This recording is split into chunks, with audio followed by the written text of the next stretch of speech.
اعوذ باللہ من الشیطان الرجیم بسم اللہ الرحمن الرحیم نحمدہ ونصلی ونسلم علی رسولہ النبی الکریم اما بعد فاعوذ باللہ من الشیطان الرجیم بسم اللہ الرحمن الرحیم اللہم صلی علی سیدنا و مولانا محمد وعلی آلہ وصحبہ وبارک وسلم۔ معزز طلباء و طالبات و معزز سامعین گرامی، السلام علیکم ورحمۃ اللہ وبرکاتہ۔ آج الحمدللہ ہم گلستان سعدی کے 26ویں لیکچر میں حاضر ہیں۔ آج انشاءاللہ العزیز ہم گلستان سعدی کے پہلے باب کی 20ویں حکایت پڑھیں گے۔ تو چلتے ہیں بلا تاخیر ہم آج کے سبق کی طرف، توجہ سے اسکرین کے اوپر آج کا سبق دیکھیں۔ تو آج کا سبق آپ کے سامنے اسکرین کے اوپر شو ہو چکا ہے۔ شیخ سعدی رحمۃ اللہ علیہ آپ لکھتے ہیں اوردہ اند کے نوشیروان عادل را در شکار گائے سید کباب می کردند۔ شیخ سعدی لکھتے ہیں کہ بیان کیا جاتا ہے کہ نوشیرواں بادشاہ، نوشیرواں یعنی منصف بادشاہ، عادل کا معنی منصف، نوشیروان عادل یعنی منصف بادشاہ نوشیرواں شکار گاہ میں ایک شکار کے کباب بنا رہے تھے۔ شکار گاہ میں ایک شکار کے کباب تیار کر رہے تھے۔ وہ نمک نابود، اور ان کے پاس نمک نہ تھا، نمک نہیں تھا۔ غلام میں باروستا دوا نیدند، تو انہوں نے ایک بستی میں اپنے نوکروں کو، غلاموں کو دوڑایا کہ نمک لے کے آئے۔ انہوں نے بھیجا ایک بستی میں تاکہ وہ نمک لے کے آئے، تاکہ وہ نمک لائیں۔ نوشیرواں گفت با قیمت بستا، نوشیرواں بادشاہ کہنے لگا کہ قیمت دے کے نمک وصول کرنا، قیمت ادا کر کے نمک لینا، اسی طرح مفت میں نمک نہ لے آنا۔ با قیمت بستا، قیمت دے کے نمک وصول کرنا، نمک لانا۔ تا رسم نہ گردد، تاکہ یہ رسم نہ بن جائے، تاکہ یہ رسم نہ بن جائے۔ و دے خراب نہ شود، اور کہیں وہ دیہات اجڑ نہ جائے، وہ تباہ نہ ہو جائے، وہ برباد نہ ہو جائے۔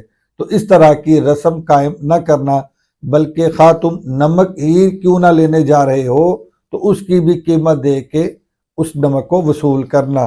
گفتند ازی قدر چے خلل زائد، لوگوں نے نوشیروان بادشاہ سے کہا کہ جناب تھوڑا سا نمک چاہیے، تو اس سے آخر کیا خلل واقع آئے گا، کیا حرج ہوگا، کیا نقصان ہوگا، اس سے کون سا نقصان ظاہر ہوگا۔ گفت، تو نوشیروان بادشاہ نے کہا بنیاد ظلم اندر جہاں اول اندک بوداست۔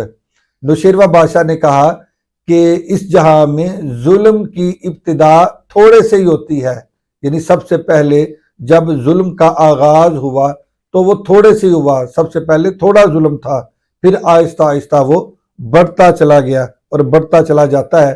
وہ ہر کس کے آمد برا مزید کرد، یعنی ابتدا تھوڑے سے ہوتی ہے اور پھر جو بھی آتا ہے اس میں زیادتی کرتا چلا جاتا ہے۔